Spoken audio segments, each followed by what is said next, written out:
Bonjour à tous, bienvenue sur Je tu lis. Aujourd'hui, en ce 8 mars, journée internationale des droits des femmes, je vous propose deux livres sur les femmes célèbres, sur les femmes qui ont changé leur époque et la suite et leur futur aussi pour la plupart, avec Il était une fois des femmes fabuleuses aux éditions Larousse Jeunesse, un superbe album. Et une autre petite pépite qui vient juste de sortir aux éditions des éléphants, qui s'appelle Les Inventrices et leurs inventions. Deux très beaux albums qui se complètent en fait, hein, vous allez voir ça, pour découvrir tout ce que les femmes célèbres ou moins célèbres ont pu apporter pour contribuer à l'évolution de l'humanité. Et voilà, je pense que c'est le bon jour pour leur rendre leur place légitime et les mettre en avant. C'est parti, on va découvrir ça tout de suite. Donc, Il était une fois des femmes fabuleuses par les époux Van Groot, donc qui sont scénaristes et illustrés par Bodil Jane aux éditions Larousse Jeunesse. C'est un album, un grand album qui est vendu au tarif de 14,95 €. Pour moi, un album indispensable, hein, historiquement, que vous ayez des filles ou des garçons à la maison. C'est important de remettre ces femmes à leur place dans l'histoire pour tout ce qu'elles sont et pour apporter un peu plus d'équité dans notre vécu, dans notre mémoire collective. Donc ici on a une petite présentation sur les auteurs et sur l'illustratrice. Et ensuite nous allons avoir le portrait de 10 femmes.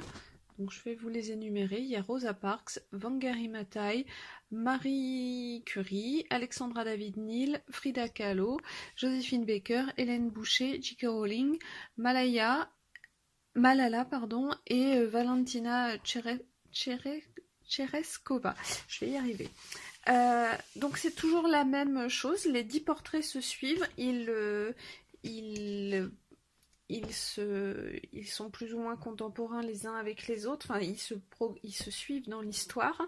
Donc on a l'histoire, alors quand on a une photo du personnage elle y est, et en fait c'est son histoire qui est scénarisée avec un contexte historique, une illustration. Qu'est-ce qui s'est passé pour Rosa Parks? Pour mémoire, c'est la première noire à s'être assise dans un bus qui était interdit aux noirs. Voilà, elle a défié pour ça les règles établies dans les États où il y avait de la ségrégation raciale. Ensuite, moins connue du grand public, il y a Wangari Maathai, qui est une militante écologiste en Afrique, voilà, qui a œuvré au Kenya toute sa vie pour défendre les arbres et lutter contre la déforestation. Une histoire très intéressante à découvrir. Marie Curie, plus célèbre bien sûr. Alexandra David-Néel, la grande exploratrice du Tibet, du Népal. Frida Kahlo, l'artiste sud-américaine extrêmement connue. Joséphine Baker, une des premières artistes noires à vivre une vie libre de grandes stars, une des premières grandes stars d'origine africaine. Hélène Boucher, la première pilote femme, qui a exploré, qui a eu un destin vraiment tragique et à la fois légendaire. J.K. Rowling, qu'on ne présente plus, la maman de Harry Potter. Voilà, une histoire tout à fait ahurissante aussi. Malala, au Pakistan, qui milite pour les droits des femmes, qui est une toute jeune fille encore aujourd'hui. Donc c'est intéressant ce mélange de choses anciennes et de choses beaucoup plus contemporaines. Ça permet vraiment aux enfants de montrer que ça permet vraiment de montrer aux enfants que les combats ne sont pas terminés. Et Valentina Tereshkova, qui est la première femme à avoir voyagé dans l'espace, qui est encore en vie aujourd'hui. Un livre juste indispensable. Alors comme vous avez vu, votre enfant, s'il est lecteur, il pourra tout à fait lire ses histoires de lui-même progressivement. S'il ne lit pas encore, à partir de 5-6 ans, ce sont des histoires qu'on peut raconter le soir à ses enfants, une par une.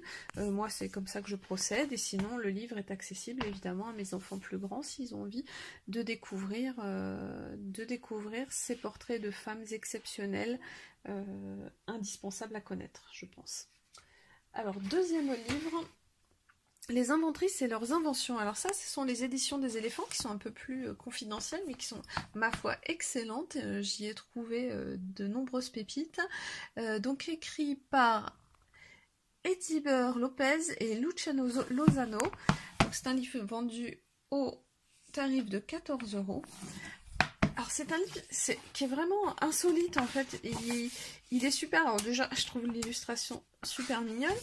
Donc on va avoir à chaque fois une double page et une invention dont on ne sait pas que la créatrice d'origine est une femme, voilà, parce que c'est souvent décalé avec son époque.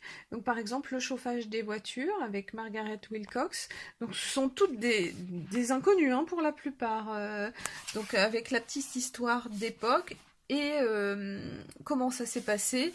Et aujourd'hui, une petite anecdote supplémentaire, le Monopoly par exemple, qui a été inventé également par une jeune fille, une jeune femme, les couches jetables, le lave-vaisselle. Ah, je résiste pas à tous vous les montrer parce que je trouve ça exceptionnel. Le Kevlar, c'est également une femme qui l'a inventé. Les fusées de signalisation, le verre anti-reflet, ça peut servir. Le principe du Wi-Fi, du Bluetooth, du GPS par Eddie Lamar. Il y avait eu une émission à la radio de Autant en emporte l'histoire sur France Inter que vous pouvez réécouter en podcast qui était absolument génial sur Eddie Lamar. Moi, ça m'avait permis de découvrir le personnage que je ne connaissais pas, qui était une femme d'une beauté fabuleuse et d'une intelligence extrêmement développée. Voilà, vraiment à découvrir si vous avez l'occasion d'aller écouter ce podcast. La seringue médicale, qui a été inventée également par une infirmière. Le périscope sous-marin. Les tests diagnostiques. Le canot de sauvetage. L'essuie-glace. Et l'ancêtre de la liseuse électronique qu'on connaît aujourd'hui. La vidéosurveillance. Voilà.